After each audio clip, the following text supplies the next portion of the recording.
Hello. Today we are going to page 84 in our interactive notebook, and we are going to be talking about the proper way to remember order of operations, or what exactly is the order of operations that we use when we're solving equations or expressions. Once again, we're going to page 84. You're going to tape in the copy sheet that was given to you. You are going to put in the topic of order of operations. The essential question for this lesson is, how does PEMDAS, or the acronym PEMDAS, help us to remember the proper order of operations? This is from Standard 6 EE2, and by the time we're done with this lesson, you should be able to solve expressions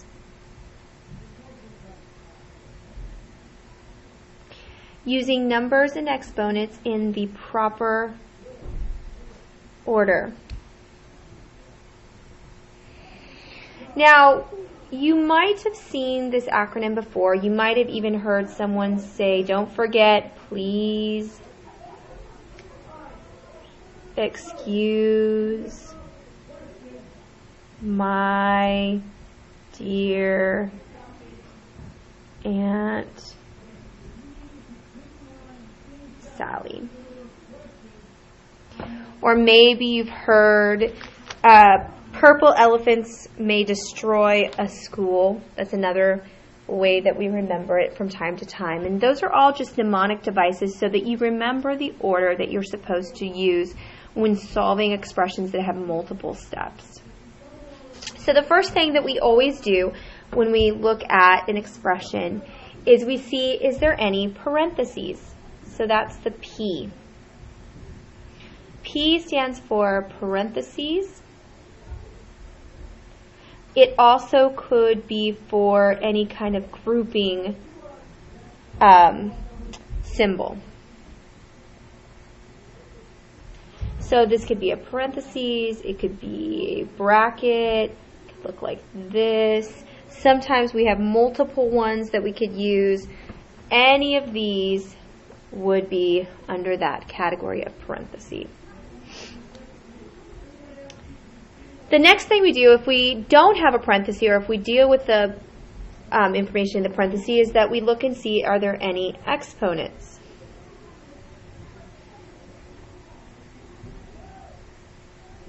Do we have any exponents, like 2 to the third? And then once we solve those, then we move on to the next step. And the next step is kind of confusing because we always say multiply, then divide. My dear.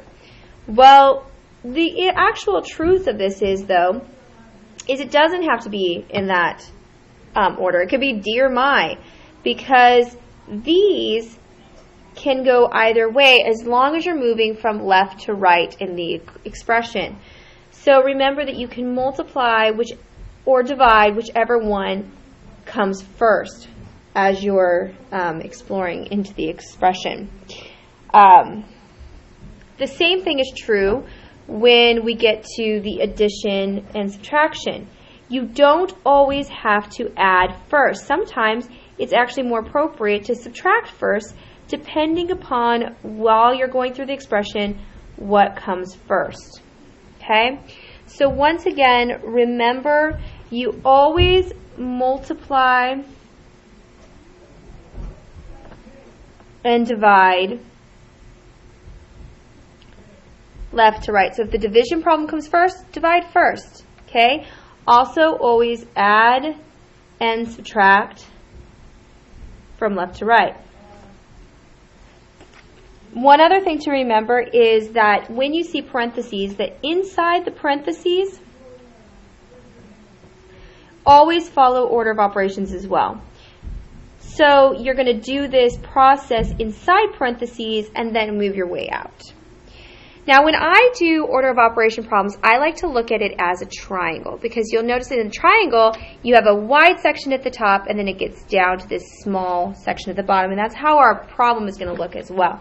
So I'm going to give you an example problem of 4 plus 6 times 2 minus 8 divided by 4. All right, so we're going to start off with, are there any parentheses? No. Are there any exponents? No. But are there multiplication division problems? Yes, there's a multiplication problem and there's a division problem. So we're going to move our way from the left to the right, and we're going to solve those as we go. And we're just going to copy down the other information that we haven't dealt with. So we have 4 plus 6 times 2. Well, 6 times 2 is 12 minus 8 divided by 4. Then we're going to go to the next problem that we have in multiplication and division. Copy down all of our information. Oops. Sorry about that. I got a little excited. Okay, so the reason I stopped myself is I need to stop because I have a division problem. 8 divided by 4. Well, 8 divided by 4 is 2. All right, so now we're going to do addition and subtraction. Once again, working our way from left to right, step by step. So the first one is 4 plus 12. Well, 4 plus 12 is 16 minus 2. All right. Now we're finally at the last problem. 16 minus 2, which is 14. That is your answer. Okay, let's try this in another problem. We're going to have 10 minus parentheses 3 times 3 parentheses plus 7 times 8. First thing we're going to see is, do we have any parentheses or grouping symbols? Yes, we do. So we're going to do that first. So 10 minus, what is 3 times 3? It's 9. Plus 7 times 8. Now, do I have any exponents? No. Do I have any multiplication problems? Yes. So 10 minus 9 plus 7 times 8. Well, 7 times 8 is 56. Now we've got addition and subtraction. Going from right to left, doing whichever one comes first. In this case, we have 10 minus 9. 10 minus 9 is 1 plus 56, and we're left with the answer of 57. All right, we're going to try a couple more practice problems. We're going to actually move on our paper over to page 83. And I'm going to draw myself a triangle upside down. Make it a pretty good size one. Okay? And I'm going to write, this is example number 1. And my problem here is going to be 2 to the 3rd power plus 17 minus 8 times 2 plus 9. Do I have any parentheses? No. Do I have any exponents? Yes. 2 to the 3rd power. Well, 2 to the 3rd power is 2 times 2 times 2. Well, I know that 2 times 2 times 2 is 8. And then just copy the rest of the problem down. All right, now I'm going to look, do I have any multiplication or division problems? I do. So I have 8 plus 17 minus, what is 8 times 2? 8 times 2 is 16 plus 9. All right, so now I've got addition and subtraction. I'm going to go from right to left, solving as I go. 8 plus 17 is 25 minus 16 plus 9. 25 minus 16 is 9.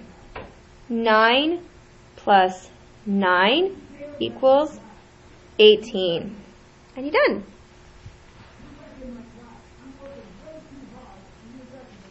All right, so now we're going to do one more triangle.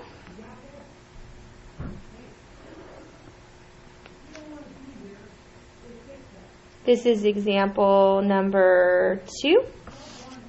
And this one I'm actually going to do on your own. So I'm going to give you the problem, and then I want you to finish it up for me. So I'm going to be looking for that when I do this notebook check. So we got 5 plus parentheses 6 times 5 divided by 15 minus 2 times 3. please don't forget that you are going to follow order of operations, parentheses, exponents, multiplication and division, addition and subtraction, work from the right to the left, and do it step by step until you get to your final answer. All right, make sure that you pause this and go back if you have any questions or concerns. Have a great day.